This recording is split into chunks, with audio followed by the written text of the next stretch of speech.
Bismillahirrahmanirrahim. Assalamualaikum warahmatullahi wabarakatuh. Ummul Mukminin Safiyah binti Huyai memiliki silsilah nasab mulia. Ia seorang bangsawan Bani Nadir keturunan Nabi Harun alaihi salam. Artinya jika ditarik garis nasabnya, Nabi Musa alaihi salam terhitung sebagai pamannya.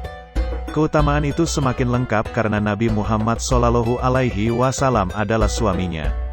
Beliau adalah Safiyah binti Huyai bin Akhtab bin Syuwah bin Ubaid bin Ka'ab bin Al-Hazraj bin Abi Hubaib bin An-Nadir bin An-Nihem bin Taum dari Bani Israel yang termasuk cucu Nabi Harun bin Imran alaihi salam.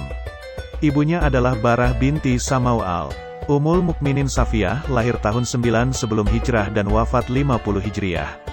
Tahun lahir dan wafat itu bertepatan dengan 613 Masehi dan 670 Masehi.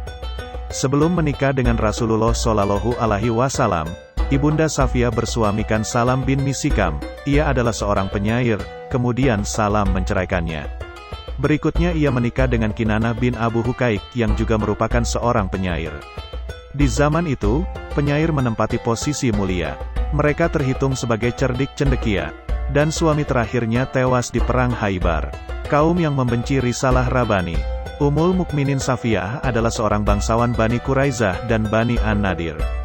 Ayahnya, Huyai bin Akhtab, adalah tokoh Yahudi sekaligus ulama mereka. Sang ayah tahu bahwa Muhammad bin Abdullah adalah seorang nabi akhir zaman. Ia tahu persis sejak kali pertama kaki Nabi yang mulia menjejak tanah Yasrib, nama Madinah di masa lalu. Namun ia sombong dan menolak kebenaran. Karena apa? Karena Nabi itu berasal dari Arab bukan dari anak turunan Israel, Nabi Yakub.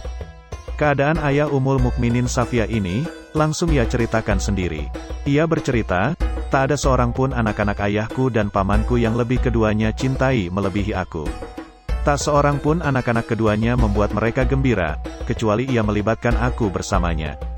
Ketika Rasulullah Shallallahu alaihi wasallam tiba di Kuba, perkampungan Bani Amr bin Auf, ayah dan pamanku, Abu Yasir bin Akhtab, datang menemuinya di pagi buta. Demi Allah, mereka baru pulang menemui kami saat matahari menghilang. Keduanya datang dengan ekspresi layu, lunglai, dan jalan tergotai lesu. Aku berusaha membuat mereka gembira seperti yang biasa kulakukan. Demi Allah, tak seorang pun dari keduanya peduli walau hanya sekedar menoleh padaku. Aku dengar pamanku, Abu Yasir, bicara pada ayahku. Apakah dia itu memang si Nabi itu? Iya, demi Allah, jawab ayah. Kau kenali dia dari sifat-sifat dan tanda-tandanya? Tanya paman lagi. Iya, demi Allah, ayah memberikan jawaban yang sama. Lalu bagaimana keadaan dirimu terhadapnya? Tanya paman. Ayah menjawab, demi Allah, permusuhan selama aku masih hidup. Diceritakan oleh Musa bin Uqbah Az-Zuhri bahwa saat Rasulullah Shallallahu alaihi wasallam di Madinah, Abu Yasir bin Akhtab datang menemui beliau.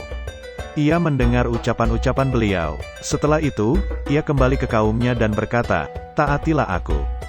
Sesungguhnya Allah telah mendatangkan pada kalian seseorang yang kalian tunggu-tunggu. Ikutilah dia, jangan kalian menyelisihinya.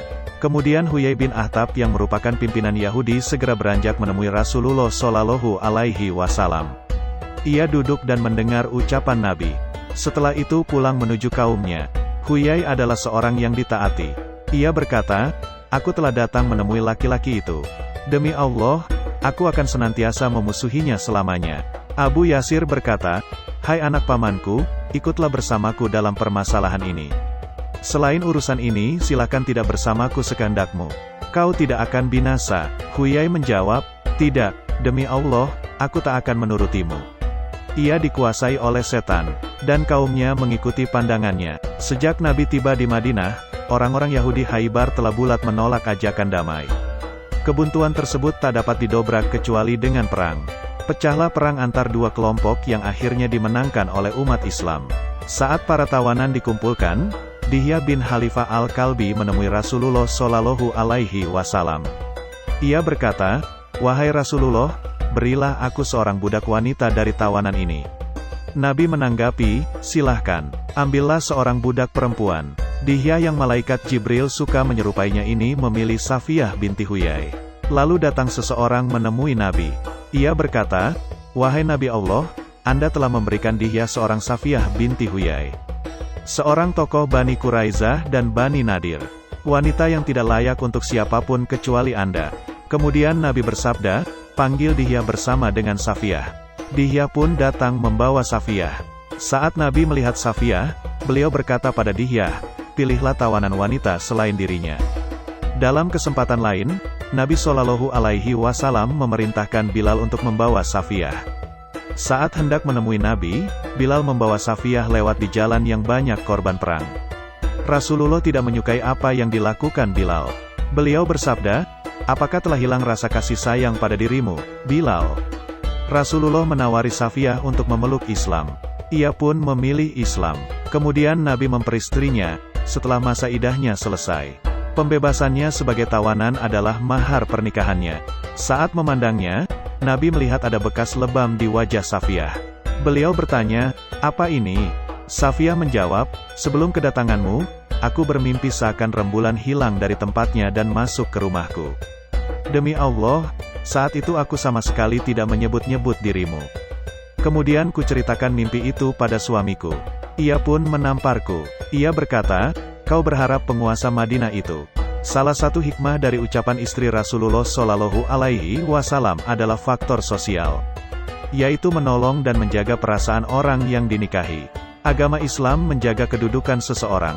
Dengan Islam kedudukan mereka tidak terjatuh, bahkan semakin mulia. Siapa yang mulia sebelum memeluk Islam, semakin mulia kedudukannya dengan Islam. Demikian juga keadaan Ummul Mukminin Safiyah binti Huyai. Ia adalah wanita mulia sebelum memeluk Islam. Seorang pemuka kaumnya, putri dari kepala kabilah, dan istri seorang yang mulia pula. Setelah ia memeluk Islam, agama yang mulia ini tetap menjaga kedudukannya.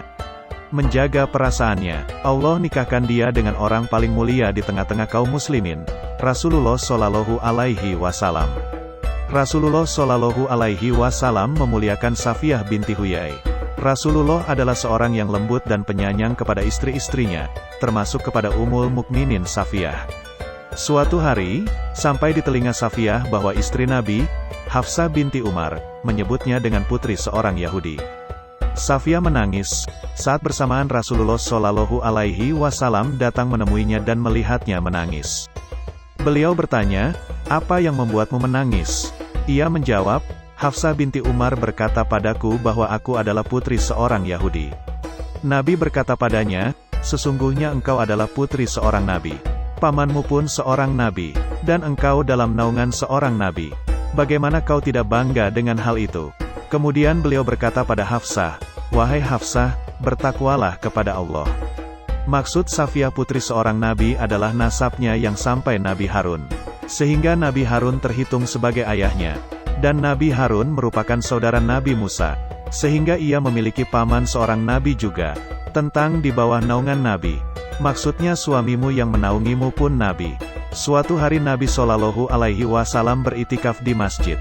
Nabi bersama istri-istrinya. Saat mereka pergi, Nabi berkata kepada Safiyah binti Huyai, jangan tergesa-gesa pulang.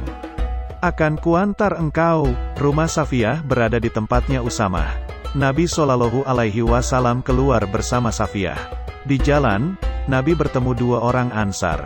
Keduanya memandang Nabi Shallallahu Alaihi Wasallam sesaat lalu terus berjalan. Beliau Shallallahu Alaihi Wasallam berkata pada keduanya, kemarilah kalian, ini adalah Safiyah binti Huyai. Maka keduanya berkata, Maha Suci Allah, wahai Rasulullah. Lalu beliau Shallallahu Alaihi Wasallam bersabda, sesungguhnya setan berjalan pada diri manusia lewat aliran darah dan aku khawatir telah timbul suatu perasaan pada diri kalian berdua. Hadis riwayat Al-Bukhari. Beberapa keistimewaan Safiyah binti Huyai. Hal itulah yang menyebabkan anak dari Huyai bin Akhtab tersebut terkenal sebagai sosok perempuan yang cerdas serta mempunyai kedudukan terpandang juga berparas cantik. Perempuan tersebut juga kondang sebagai sosok yang berkepribadian baik, mulia, penyantun, dan bermartabat. Sebelum masuk Islam, Safiyah menikah dengan Salam bin Misikam al-Qurazi. Suaminya tersebut merupakan seseorang yang ahli menunggang kuda dan penyair. Tetapi ia berpisah dengan Salam. Setelah perpisahannya tersebut, Safiyah menikah dengan Kinanah bin Rabi bin Abil Hakiki an-Nadri. Seorang laki-laki yang mempunyai benteng Qomus terkuat di Khaybar. Sama seperti halnya suami yang sebelumnya, Kinanah juga merupakan penyair Yahudi. Tetapi ia terbunuh ketika perang Khaybar yang terjadi pada bulan Muharram tahun ke-7 Hijriah. Pasangan tersebut juga tidak mempunyai anak. Dampak dari perang tersebut menyebabkan anak dari Barah binti Samaul menjadi perempuan tawanan. Apa yang akan terjadi dengan perempuan cerdas tersebut? Tetapi ketahuilah, meskipun Safiyah binti Huyai telah mengetahui kelak akan datang seseorang yang akan menyempurnakan agama Samawi, tetapi ayahnya sendiri justru malah menutupi akan hal tersebut. Dermawan dan mulia nasabnya. Mungkin dalam kehidupan sekarang ini seorang perempuan yang dihadapkan dengan pernyataan tersebut akan bingung. Namun tidak untuk Safiyah binti Huyai. Ia memilih untuk masuk agama Islam.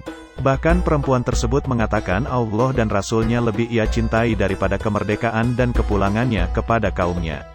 Apa yang perempuan tersebut katakan merupakan keistimewaan Safiyah binti Huyai sebagai sosok wanita yang cerdas dan berpendidikan juga berpengetahuan. Tak hanya itu saja, keistimewaan Safiyah binti Huyai, selain itu, juga terkenal sebagai sosok perempuan yang dermawan.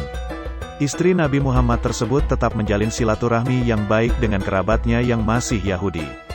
Bahkan ia juga mengambil sepertiga harta peninggalannya untuk saudaranya tersebut. Zuhud. Mengenai keistimewaan Safiyah binti Huyai, Al-Hafiz Abu Nuaim juga menjelaskan bahwa Safiyah adalah perempuan yang bertakwa, matanya juga selalu basah dan bersih karena menangis. Ibnu Katsir juga menambahkan bahwa perempuan tersebut merupakan sosok wanita yang taat dalam beribadah, sedekah, selalu berbuat kebaikan dan zuhud. Ia juga merupakan istri Nabi Muhammad SAW yang tulus dan jujur. Wafatnya Safiyah binti Huyai. Ummul Mukminin Safiyah binti Huyai wafat pada tahun 50 Hijriah atau 670 Masehi di zaman pemerintahan Muawiyah bin Abu Sufyan. Dan beliau dimakamkan di pemakaman Baqi. Terima kasih yang sudah menonton video-video kami, semoga dapat terhibur dan menambah wawasan kalian. Maka dari itu, bergabunglah bersama kami.